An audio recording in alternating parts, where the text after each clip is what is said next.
Alun-alun utara Jogja kini sepi tanpa suara.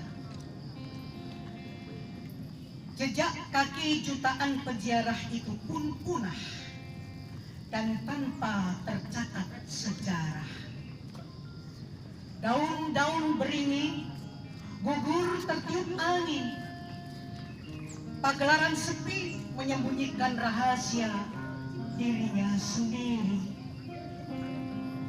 Bedoyong serimpi terkubur sunyi di kedalaman hati. Bedoyong ketawa terbang tinggi di awang-awang. Aku menari di ujung duri. Ku cari makna keistimewaan itu kembali. Seorang raja sederhana yang mewakafkan takhta untuk rakyat dan demi kedaulatan bangsa. Di manakah ia sembunyi? Kenapa hari ini hanya benang kusut yang masih tersisa? Keistimewaan yang menggantung asap, keistimewaan yang keruh oleh ratap dan keluh, keistimewaan yang kering tegur sapa antara Gusti dan para kaula.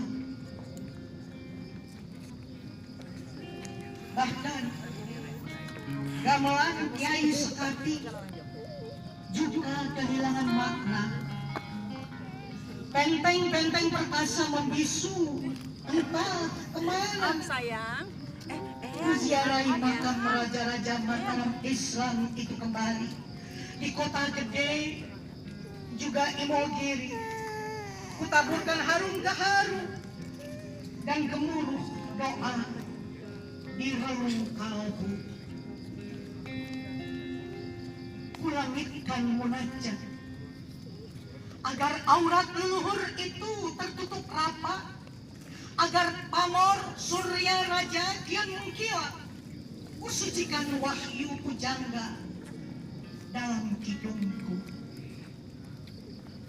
Tapi luka Amangkurat I itu terlanjur lembam membiru.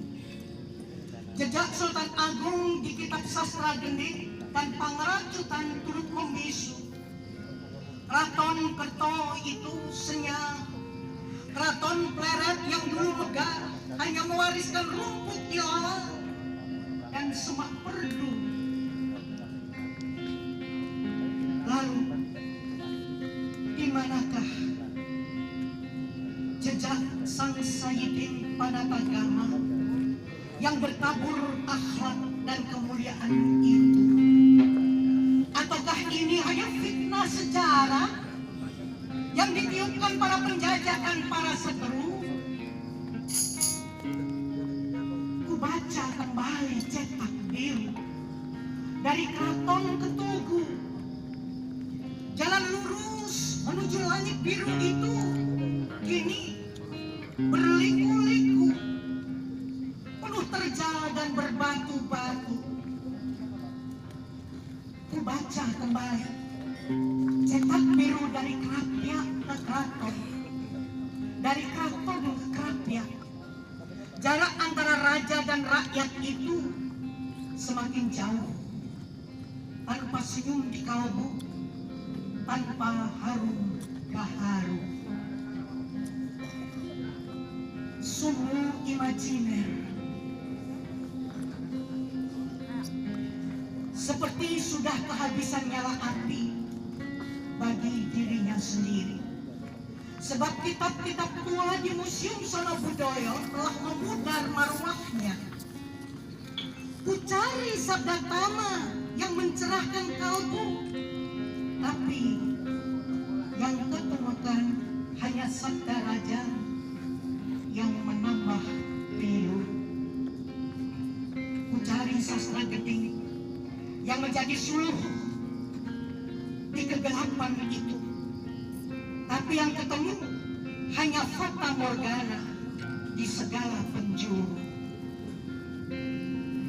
Kini ku kenang kembali kencan pertamaku di Masjid Gede Kauman bersamamu. Tiba-tiba gemuruh istighfar Mbah Kyai Darwis kembali berkesiur di relung jantung, menyadarkan London.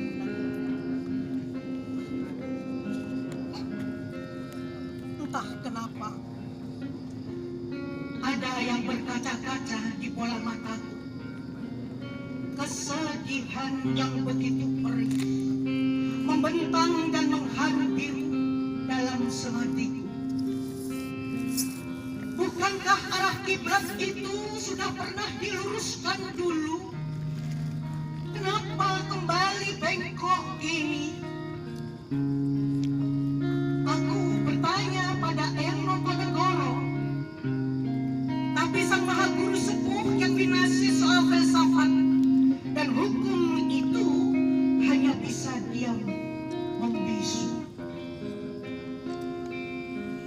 Aku bertanya pada si Mbah Kyai Munawir Kerapia tentang tarikh masa lalu, tapi yang ku dengar hanya suara tadarus dan tilawah indah yang menyejukkan kalbu.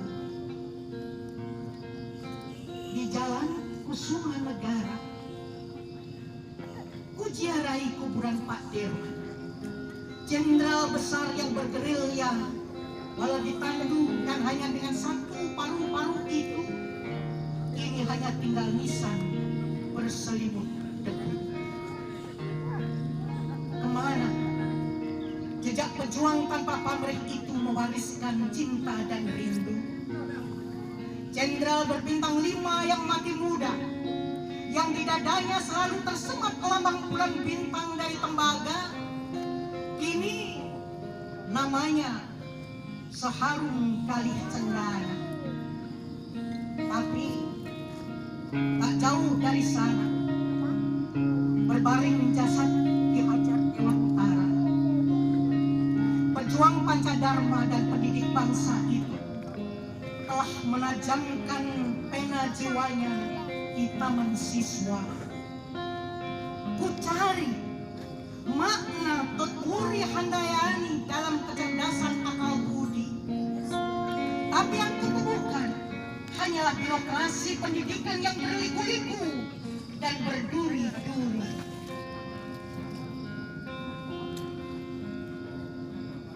Ku cari jantung hatiku di kota ini, Hamamai Hayuning Bawono, sawiji greget sembuh orang minggu, hanya tinggal romantisme di masa lalu saja.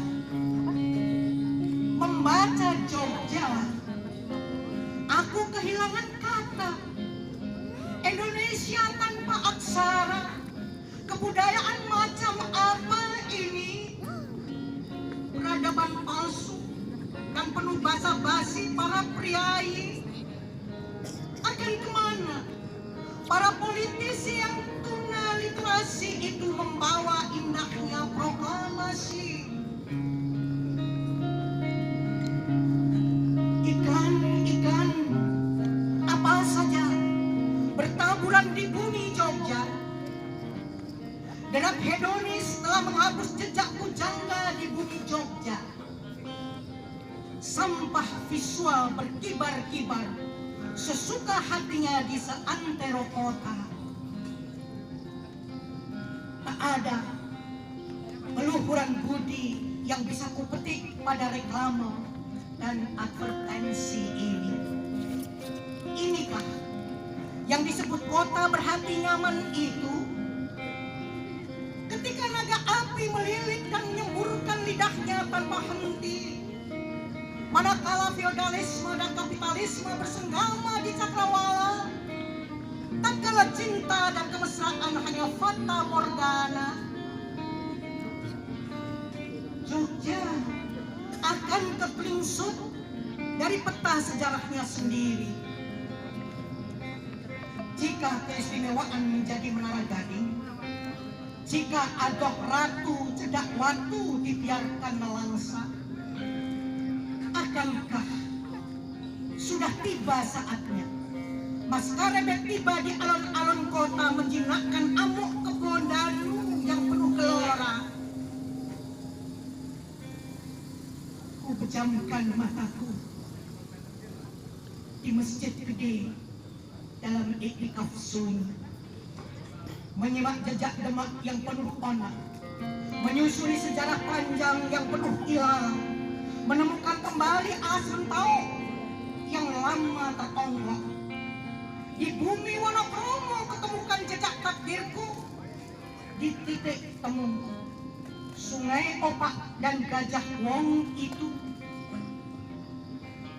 Sultan Agung pernah menanam pohon cendana dan pohon gaharu di halaman Masjid Taqwa yang sederhana. Telah dikumandangkan azan 5. Ketika 5 muazin itu menyeru pada semua agar bersujud dan mengucap tolak bala pada semua bencana dan seluruh